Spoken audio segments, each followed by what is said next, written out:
Thank you, Tom. So my job for the rest of tonight is to bring the patients to the doctors. So what does that make me? The nurse, exactly. So I am the nurse. The nurse does not belong in the doctor's office right now. I'm going to go back here, but I'll be introing the patients. So the first patient that we will be bringing up to the doctor's office is Eric Severinghouse, who founded a company called SimpleRelevance. SimpleRelevance is a machine learning platform that ingests your customer data to provide clear, actionable recommendations for digital marketing messages. And just so everyone knows how this is going to work tonight, so the patient, in this case, starting with Eric, we've got 3 more patients after him, is going to pitch his growing pain, and then he has a primary physician, which is the doctor here, Mohan Sani, Dr. Sani, and he's going to prescribe his business medication solution, but then we're going to ask the other doctors for their second opinions. And then lastly, as Tom said, we're going to kick it to the audience for you to either share your remedies, maybe you've experienced the growing pain, or perhaps you have the cure. So starting with Eric, please welcome him to the stage. Oh, yeah. One last nurse detail. There you go. Fantastic, thanks. All right, well, thank you, Mohan, for being my doctor, and to the rest of you for the second opinion. So my name's Eric Severinghouse. I'm the founder and CEO of SimpleRelevance. Very quickly, what SimpleRelevance does. You know, the actual description was a little bit of a mouthful, right? Fundamentally, what we're a machine learning platform, makes digital marketing much smarter. So let me give you an example of that, all right? We've got a couple employees, Joe and Bailey. If Joe and Bailey each log into their Netflix accounts, they're going to get very different recommendations from Netflix around what they might be interested in watching, right? This is based on who they are, based on what they've watched before. The reality is that Netflix has invested over $100 million in that system to help understand Joe and Bailey and help them find the content that they're going to be most interested in. Now, what happens when Joe browses the rest of the internet? Just about every place else besides Netflix. He goes to these large sites, places like the New York Times, Nordstrom, and Bass Pro Shops, right? And we could have picked just about any 3 brands that you could imagine. So what happens when Bailey goes to the exact same sites? You would hope that similar to Netflix, Bailey's going to see very different content, right? But being that we all use the internet, you guys all know the answer, which is that she doesn't. She sees literally the exact same content, all right? There might be small tweaks here or there, but for all everybody talks about personalization, the reality is the web is still a long way from it. My favorite part of this is actually if you look at the email at the bottom, which is something that they sent to Bailey, they said, "Welcome outdoorsman." So, you know, even though she's a female, they're interacting with her the exact same way they would any other customer. All right, so SimpleRelevance, we're a machine learning problem. We help big brands solve this problem. We've got a number of Fortune 500 clients and other partners. One of our primary case studies, and we've got a number of these, USA Today Travel. So prior to using SimpleRelevance, USA Today Travel, batching and blasting the same content to everybody, we integrated, we built an individual profile for each reader of USA Today Travel. Understand who likes going to the beach versus who likes going to the mountains, who likes ski vacations, you know, who likes Vegas trips. Send the right content to the right people. What we found, and these numbers are unbelievable, but what we found, we almost tripled the number of page views that they were getting through this. So the nurse is just going to interject in the intercom to the doctors for a moment. If you want to see the slides, feel free to turn your chairs. Thank you. So sometimes the doctors need little tips and things like that. We're waiting. Sorry, I'm blocking you here. Nurse's permission. Yeah. These are the x-rays, I guess, or whatever. There you go. So anyway, we almost tripled the engagement rate. Click-through rates, again, 64%. We reduced bounce rate, reduced manual effort, all kinds of other great things that came out of this. We got a number of other case studies. Most of them are under NDA. This is one that we're actually allowed to share. We've done this with a number of clients, big and small. Again, there's a few logos that we're allowed to talk about, many more that we're not. We typically see about $20 of increased revenue for every dollar that our clients spend with us. And so ultimately, this comes to our question, right? Which is that we're trying to figure out how to scale this business. And having taken Professor Sawhney's class, I know that he knows a tremendous amount about this. What we're trying to figure out is, so we have large companies that we work with, we have agency partners that we work with, and then we have white label solutions. So we have platforms that already have clients that want to use our capabilities. We're still a reasonably small team, so we're growing very quickly, but we're still a reasonably small team with sort of limited resources. And so we're trying to figure out, on the one hand, how to balance being opportunistic and going out and finding these opportunities and continuing to grow, versus, on the other hand, not trying to be too many things to too many people, and trying to make sure that we stay focused and execute and sort of cross that chasm to really get into the enterprise growth that we need. So that, at heart, is our question. How do we effectively scale our strategic customer acquisition? How do we balance this across direct sales, partnerships, white labels, agencies, et cetera? So thank you.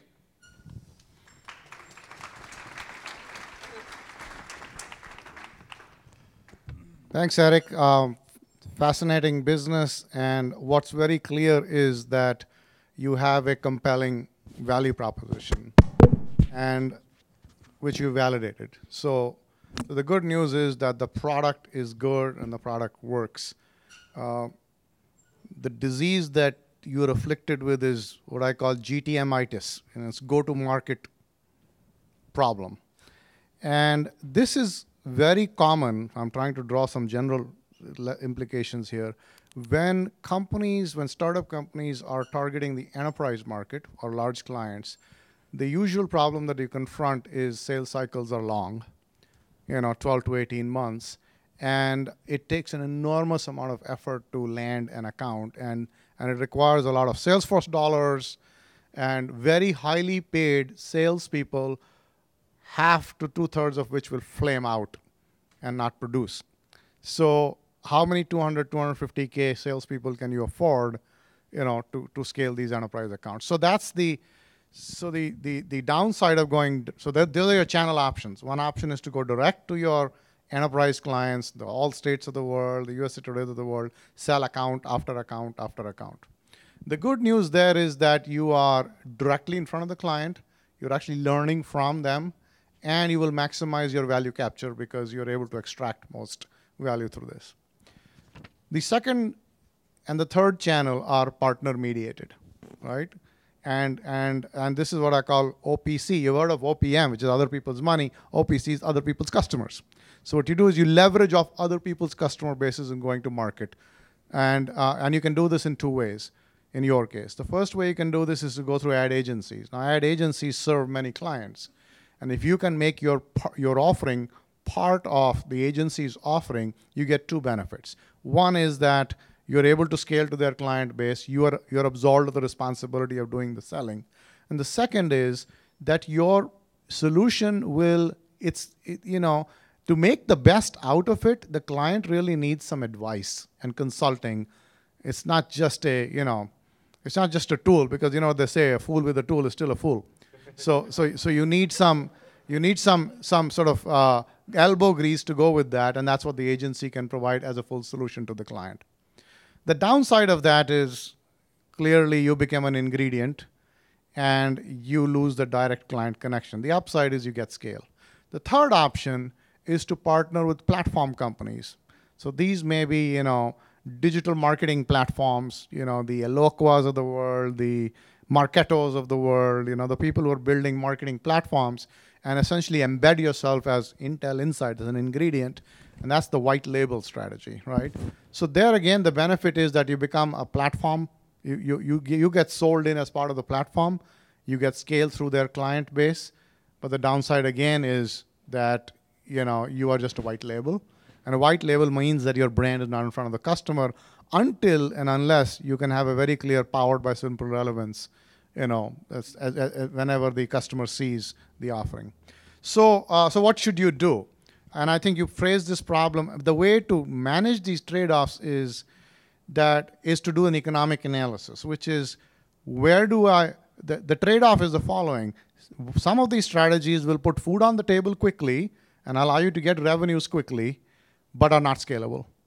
On the flip side is there are other go-to-market channels, particularly the mediated, the last, second, and the third strategy that will take, the first strategy takes longer to execute, but in the long run produces more value for you. The second and third strategy, which are partner mediated, will put food on the table quickly because you're able to scale up quickly. But in the long run, you're going to get pennies on the dollar relative to what you could if you had the direct client contact. So what's my recommendation? I suggest two things. One is that you have to be opportunistic at start and strategic later. Start by exploring all these channels, because the one thing that you still don't know is where you're going to get more traction. So you have to make probes with all these three go-to-market mechanisms to see which scales better. And by the way, I would divide this into the direct versus mediated. Mediated, again, has a two-part option. But as you start to see and learn about the trade-offs, then you may dial up or dial down the channel that seems to be working better. The second thing I would recommend is that you take a two-phase approach. That you start with a crutch, which means that you start with the partnering, which starts to get you some customers, and then eventually throw the crutch away and learn how to run. So you start with the B2B2C approach, but eventually go to the B2C approach when you've got enough traction in the marketplace. So by all means, I suggest that the platform partnership and the agency partnerships is something you should pursue in the short run, but balance it with the direct-to-market with the customers. And don't forget the value ultimately of the client relationship that you want with the client and the brand coming in front of the client. So I would say be opportunistic to begin with and fine-tune as you go along. That's my prescription. Thank you. Eric, does your health insurance cover those ideas? Those were fantastic. Okay. Any second opinions from the other doctors? So hearing what Eric's going through, any other thoughts or ideas that you'd like to share? Yeah, Eric, I'll just share one that's really more of analogy. So I'm going to go off-label in my prescription here. But you're sort of in search of this ideal customer that'll allow you to scale. That's what I'm hearing, right? But in your own introduction, you pointed to a fact that in communicating with various customer sets, these companies who are going to be your clients are not that personal. For example, Outdoors Man, right? There might be something to take from the P&G model here about focusing on her. I'm not sure that it's a her that you're targeting, but an awareness of who that person is or what that enterprise sale channel is going to help you. That's clearly going to be something that's going to make you more efficient as you cast these nets that Mohan talked about. So focusing more on who the specific buyer is at the places where we're going to create revenue. Sure, absolutely. What I would like to ask you is, you sent us a growth challenge to all of us, and the nurse duly sent it to us.